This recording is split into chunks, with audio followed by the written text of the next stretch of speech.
All right, welcome back everyone to another episode of the Relationship Series where we talk about the matters of the heart and mind. And today, and first and foremost, my name is Juna Spatero, and this is my brother, Sam Spatero. And today is an important one because, it's really important to understand how you can be complementary within a relationship. And so many people enter a relationship expecting to be, served.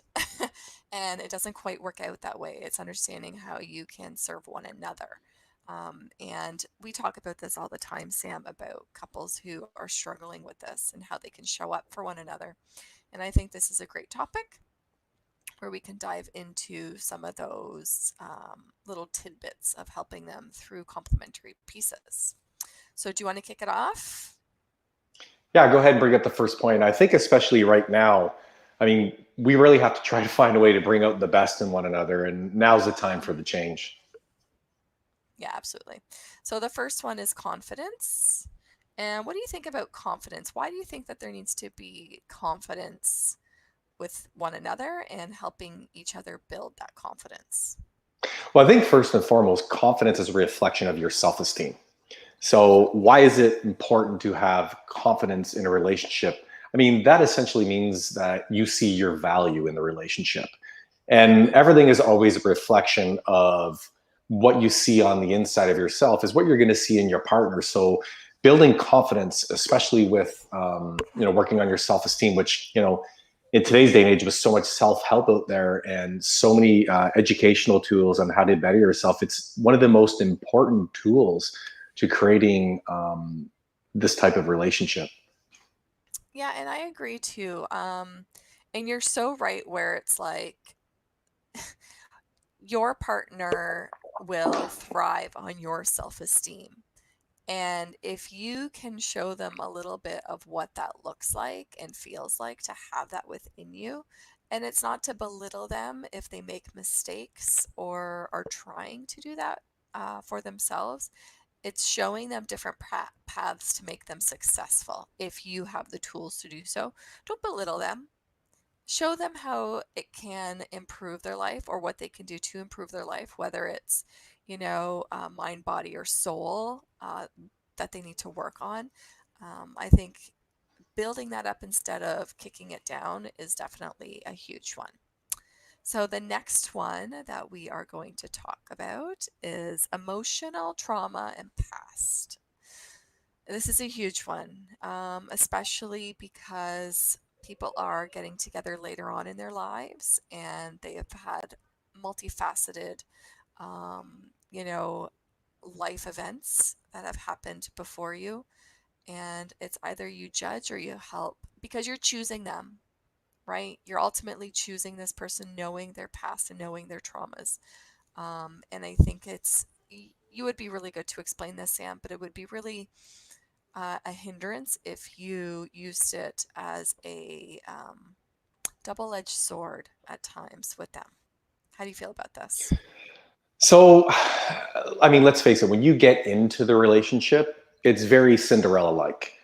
The flaws don't start to show up usually around the 1.5 to the 2 year mark. That's usually where the relationship starts to get tested as you find complacency and sometimes that novelty wears off and you start to let go maybe of a lot of the things that you've been hiding to impress the person. So when emotional trauma comes up, especially from the past, I mean, it can do with past relationships. It can have to do with things that happened in the childhood that lead to trust or abuse, whatever it might be. So really, what it comes down to is if one of you have some sort of trauma from the past, whether it's from a relationship, whatever it might be, you really have to set the condition for it to be safe to be discussed.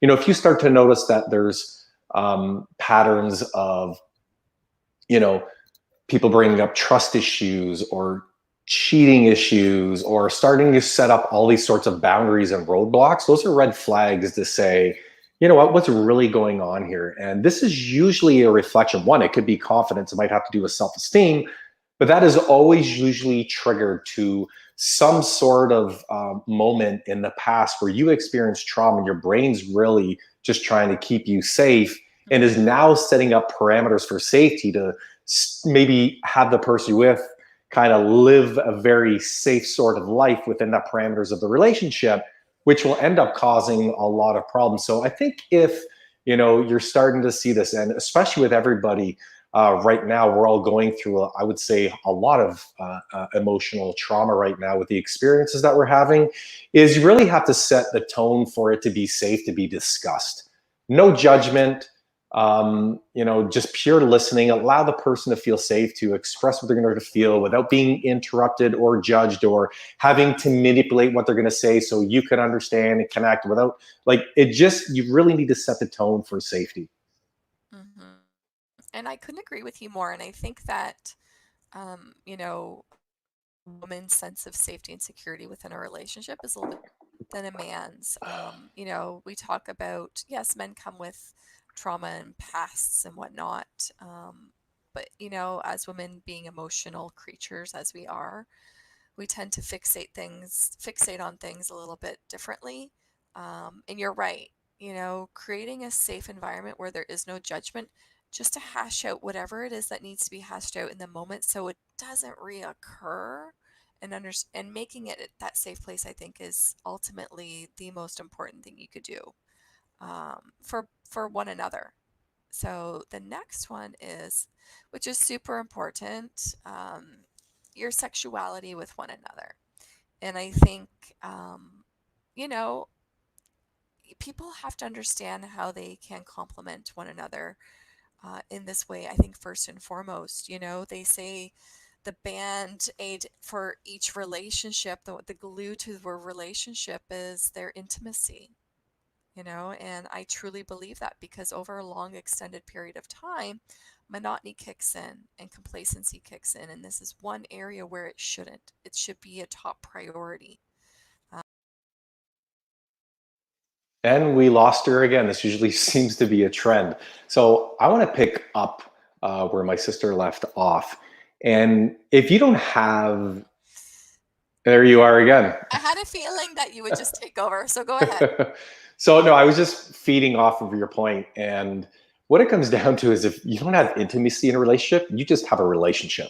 Hmm. They might as well just be a friend. And really, that's not what it comes down to. And I mean, if we can go back in time when our sexual energy was at her peak, it was adventurous. And usually what you have to see is there's that transition point. And what was that point of where it started to be less or just vanished completely? And sometimes has to do with stress, money. It could be so many different variables that can come up, especially right now with all the anxiety and the depression, the mental health, and the money, the finances, everything that everybody's experiencing right now with the coronavirus.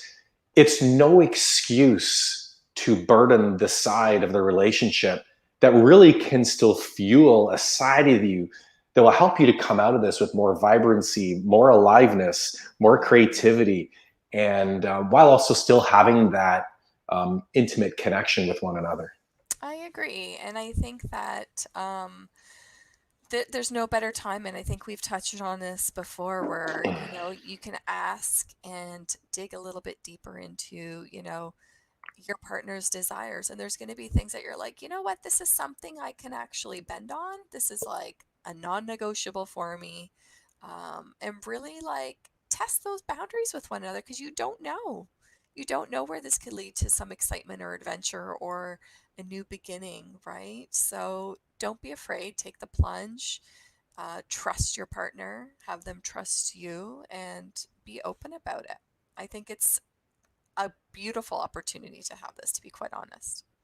So, our last one, Sam, is your financial blueprint. And I'll let you take that one away. So I think this is one of the most important things to connect on when it comes to relationships is finances, considering that money is usually the cause for divorce. It's the Mm-hmm. number one cause.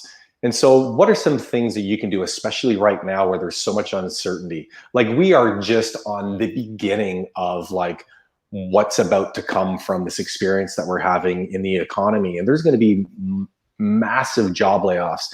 people's businesses going under. So where can you start? Where can you start together? You got to start with your money. And that means the very first thing you need to do is you need to sit down, grab a cup of coffee, some wine, and have fun with this and figure out what your fixed expenses are. Get a list of all the things that you can't get away from paying. And then what you need to do, which is the second thing, is you got to figure, okay, how much free cash flow do I have at the moment? How long will that last? You want to set up an emergency fund. And usually the contingency is around 3 to 6 months. And then the third thing that you want to do is you need to be creative. You're going to have to find alternative ways to create money right now. Gary Vee, a very major influencer in the world today who has multiple media companies, the guy's a multi-millionaire. He goes around garage selling and showing people how to make a few $100 every day garage selling. Well, today, you likely can't do that. So what you might be able to do, like a gentleman that I've been working with, he just started a YouTube channel making Elvis videos because that's his passion. You have to think outside of the box. You have to allow creativity to flow and support each other in this moment where, you know, we're all at home. Maybe we don't have access to our jobs or our companies. Maybe this is a time to say, okay, maybe we can figure out what our passions are.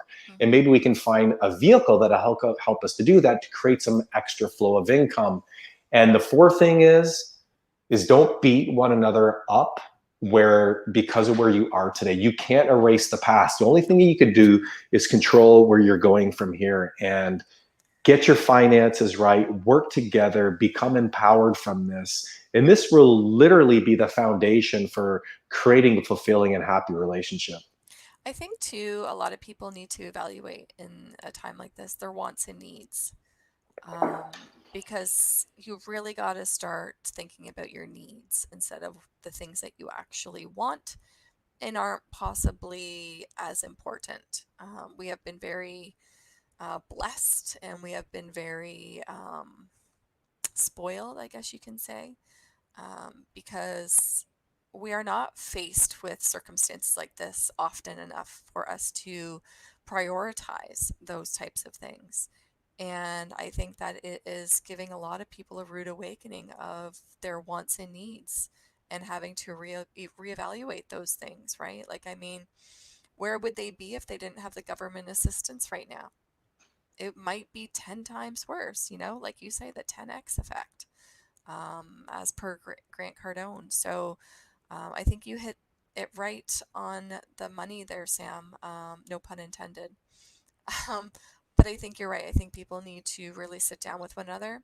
Don't judge for where you are in this moment, but definitely um, take some time to reevaluate where changes might need to show up. Absolutely. I just want to add one thing.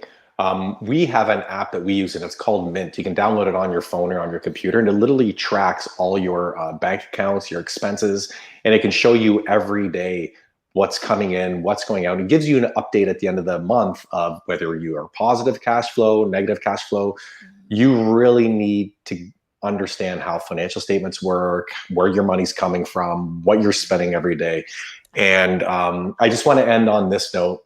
I know all of us are struggling right now. We are in probably the most uncertain times universally we've experienced together collaboratively at the same time. And I just want to send out some good wishes to you all. We will all get through this. It's just a matter of who we're going to be on the other side of this. And I just wish you all well.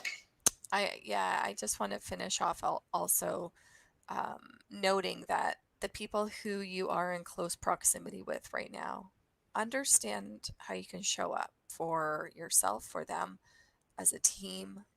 This is a collective effort, and it really is going to make you shine in moments where you didn't think you could shine. So trust yourself for sure.